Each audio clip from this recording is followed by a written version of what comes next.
SEP FanFic Readings presents The Watergaw by smokybaltic and ectoheart. Chapter 3. It's going to rain. Hermione eyed the ominous clouds rolling over a nearby ridge as she secured her curls into a high bun. They had been walking for hours. Draco looked over his shoulder at her. In England? In March? Sarcasm noted, and not appreciated. We need a plan here. Are there options besides sitting under a tree? Perhaps we could retire to the solarium, or hole up in a cozy little coffee shop. Do you fancy a biscuit and some tea? Hermione scowled. I must have done terrible, terrible things in my past life to deserve you. I must have been Oliver bloody Cromwell. You know, Cromwell brought stability and democracy to England.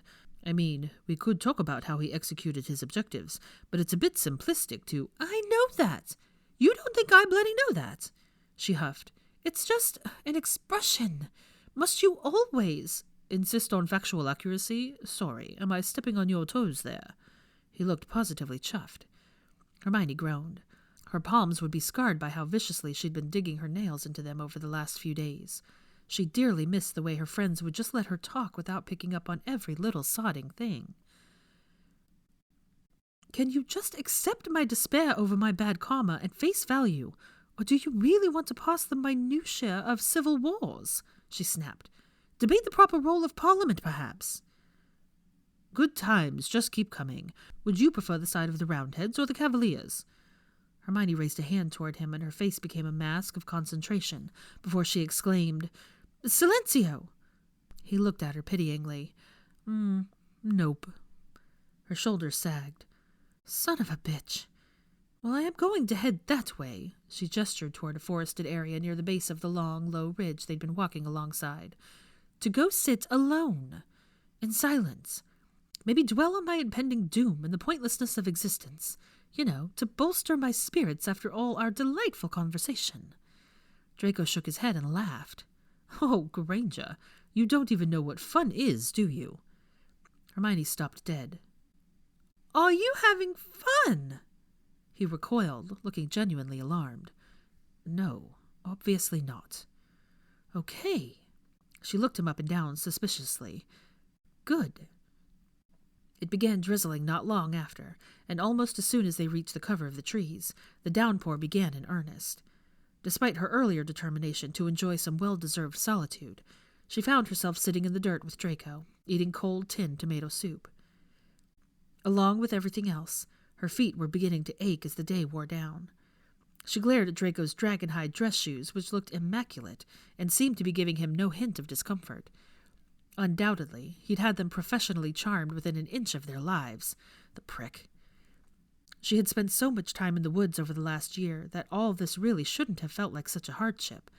But between the conditions and the company, her present circumstances made tent living with her friends seem like a luxury vacation. Draco, who had informed her often and at length that he had never abased himself with a standard of living beneath the conditions at Hogwarts, which in his view were practically squalid, had an even more dire view of their circumstances. She introduced him to the game 20 Questions, just to shut him up.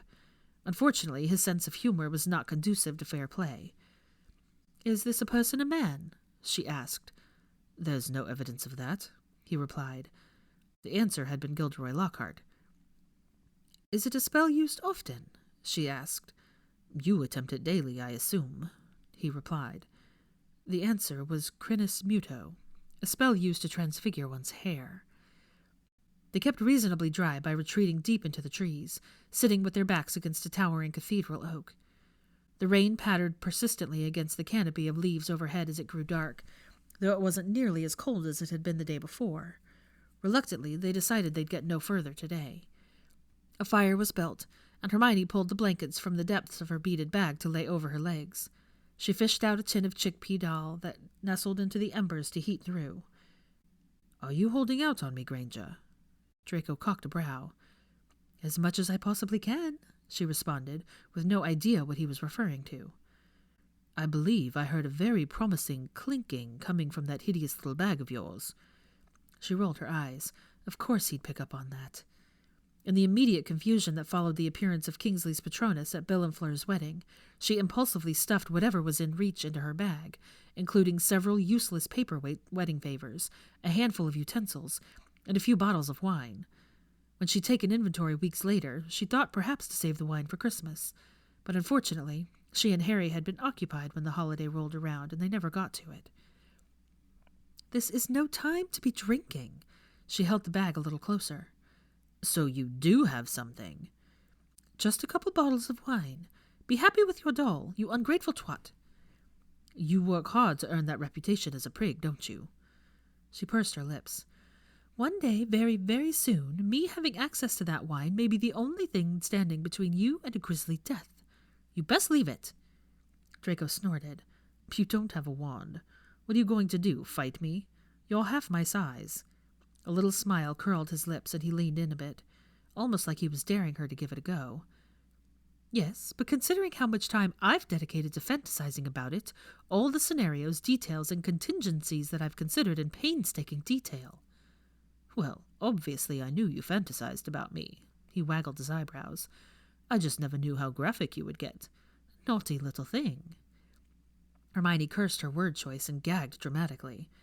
"If we spend 50 years lost out here, I would be fantasizing about phallic cloud formations before I ever thought about you like that." He was baiting her.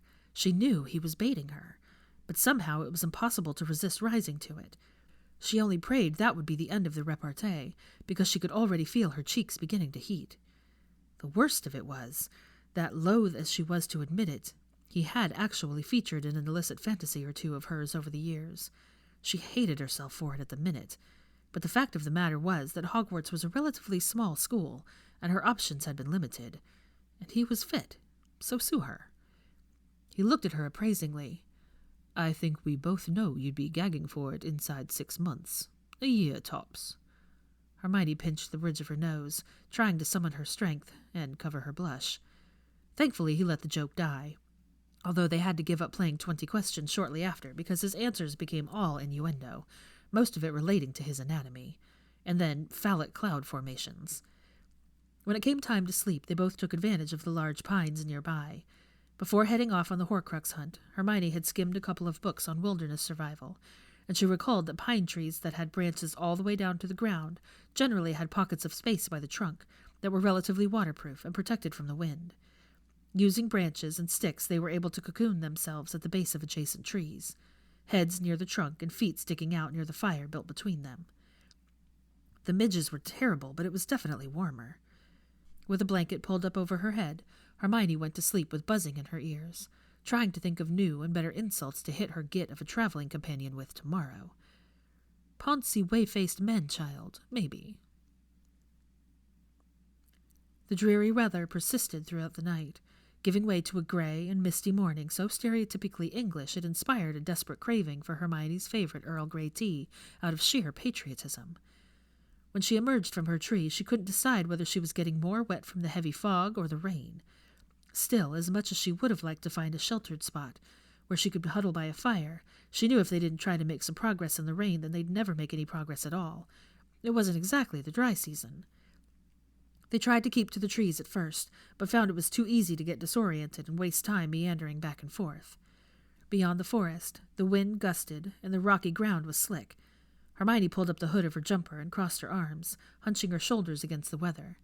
It backfired almost immediately when she slipped and fell hard on her arse because she couldn't get her hands out to catch herself. Draco made very little attempt to hide his amusement as she glared up at him from the mud, nor through her subsequent struggle to regain her footing. She suspected his ridiculous shoes were also charmed to be slip-proof, given how carelessly he was striding along, because he wasn't obnoxious enough. She trudged on, now with a wounded ego and an arse that was bruised and damp. Her anxiety was growing with every hour that passed. It had been 4 days now that she'd been out here, and there was not nearly enough to distract her from considering all the things that might have gone wrong, or might be about to go wrong. And here she was, in the back of beyond, absolutely powerless to do anything but keep walking, and it wasn't even like that was going well. The fog continued to limit their visibility, and they hadn't come upon anything even remotely promising. Hermione would have rejoiced at the sight of a piece of litter at this point, Something, anything to indicate that they had hope of human contact soon. Gradually the terrain softened, devolving into inches of sludge that sucked at their feet with every step.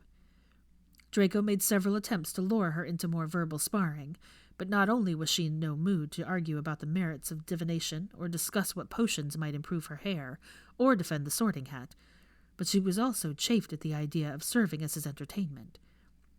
Most people who knew her knew enough to be properly intimidated in the face of her righteous fury, but he seemed to court it, like he enjoyed being a spectator to her blistering rants. It was maddening. It was also proving irresistible. The alternative to talking was thinking, speculating, remembering. It really wasn't long before she, of her own volition, was trying to one-up him on knowledge of ancient runes, then arithmancy theory. She guessed it was mid-afternoon when the rain eased and the fog burned off enough to reveal they were walking in a rolling glen, surrounded by sweeping mountains and hills. Draco suggested they head toward a forested hill that wasn't too far off, and hoped they could climb it tomorrow. Hermione dearly wanted to object to this plan, because it was his plan, but restrained herself in the interest of sitting down and getting out of the wind and damp sooner rather than later. With the weather being what it was, and they walked quite a ways through the trees until they found some large pines that would once again do for shelter. They built a fire, prepared their sleeping arrangements, and warmed up a bit of food. Perversely, after all the day's needling and bickering, Hermione found herself being very civil with Draco. Almost more than civil, borderline friendly. She simply didn't have the mental energy to keep arguing, and her poor, addled brain was apparently mistaking continued proximity for camaraderie. At least, that was her working theory. When he suggested how she might improve her sleeping spot, making the little pocket more spacious and sturdy, she actually thanked him, and then did it, and thought it was clever. It was troubling. She couldn't deny that she felt a bit traitorous, as she sat beside a cozy little fire, chatting away with Draco Malfoy over lentil curry.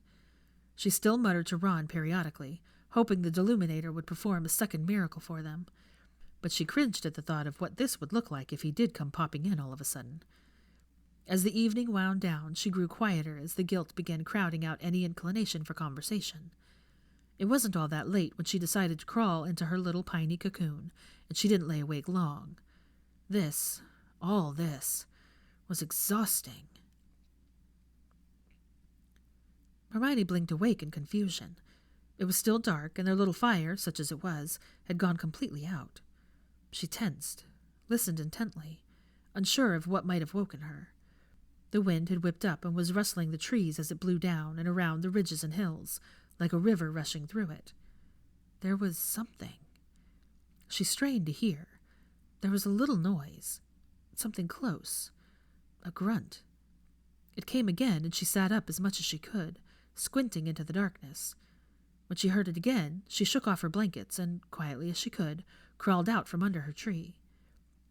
The force of the wind surprised her when she emerged. Cautiously, she bent to pick up a fist-sized rock and hefted it, ready to strike at anything that might lunge out in the darkness. She crept forward, eyes combing the forest for movement. She hadn't gone far when she caught the flash of a small light darting between trees. Her heart leapt into her throat, and she hurried forward to tuck herself behind a large tree. Peeking out, she spotted it again, a little further off.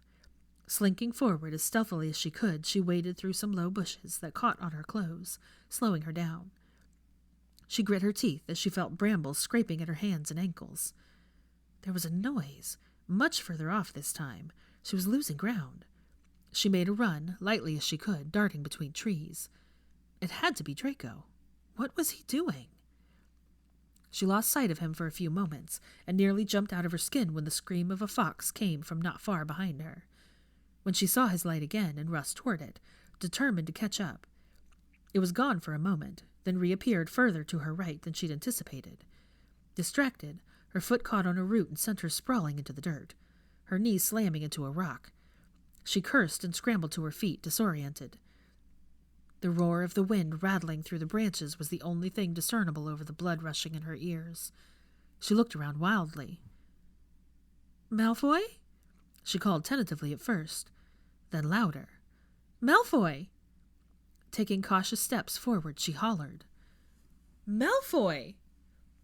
All at once she saw the light and heard a noise, in opposite directions. She started off in one direction, then hesitantly tracked back. Which way had she come from? She held her rock aloft, swiveling her head this way and that. Granger?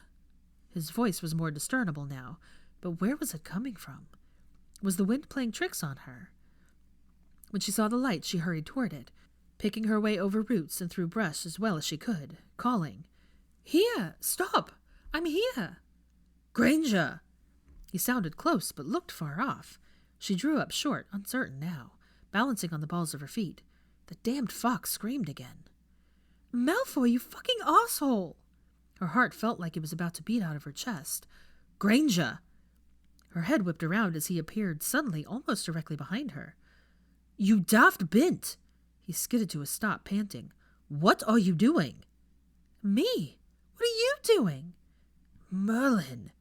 He pressed a hand into his cramping side, trying to catch his breath. "Why are you running around in the woods in the middle of the bloody night?" she demanded. "And why—" The light reappeared, maybe a dozen meters off. "But how? You're here, and it's—" She looked between Draco and the light. "How can it be—" That? He jabbed a finger toward the now stationary ball of light, disbelieving. "You went running after that? A bleeding mystery light in the woods? That's a hinky-punk, Granger. Where's your head? You could have been killed." "A hinky-punk," she whispered as her heart plummeted. "It could have been snatchers. What were you thinking?" I thought—" She didn't know what she'd been thinking. She had been so sure it was Draco, and she'd just gone on instinct. It was impossible to say whether she was more shaken or mortified. If Harry had done the same thing, she would have murdered him.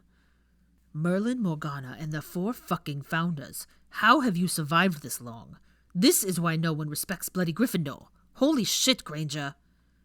I thought it was you," she said weakly. "You thought I'd kept a lantern, what? Tucked down my trousers? You didn't think to check where I was sleeping?" "It just happened. I didn't have time." "Is that a rock? What the fuck were you going to do with that? I can't even." He scrubbed a hand over his face and took a deep breath. "All right. We need to find our way back. If you could keep a handle on your batshit Gryffindor impulses till then, I'd appreciate it." "Fuck you!" She spat before she stalked past him. Not her most eloquent rebuttal, but it wasn't exactly her finest moment either. Slowly, they'd picked their way back to where they'd camped for the night, with Draco muttering variations of "fucking Gryffindors," and a "fucking hinky-punk," and "get yourself fucking killed" all the way. She'd never seen him so angry. For her part, Hermione muttered away to Ron about how this would be an absolute smashing time to come fetch her. Thankfully, the hinky-punk didn't continue its pursuit. Finding their way back was painstaking as they struggled to make out the path they'd trampled in the dark, but eventually they made it. Humiliated, exhausted, covered in mud, and honestly quite rattled, Hermione crawled back under her tree, desperate for sleep, which made Draco following her in all the more distressing. "What do you think you're doing? You're over there." She pointed emphatically toward the tree he'd been sleeping under. "Not anymore, because someone apparently needs a babysitter." "You can't be serious." "Budge up." He crowded her back closer to the trunk. "And I want a blanket." "Ha! I don't think so." She clutched at her blankets as she scooted as far from him as she could manage in the small space. "I've earned a blanket." He yanked at the tattered corner of a thin plaid. "Give it." "You'll tear it." "Better give it then." He jerked at it again, and she reluctantly let him tug it from her grip. "Now." He settled on the other side of the trunk, pulling his hard-won blanket up to his chin. "If you see any more evil, impish varmints, please try to refrain from throwing yourself at them. Same goes for snatchers, manticore, redcaps, and dragons, in case you weren't clear." "You're such a prick." She could hear his smirk as he drawled, "You're welcome, by the way."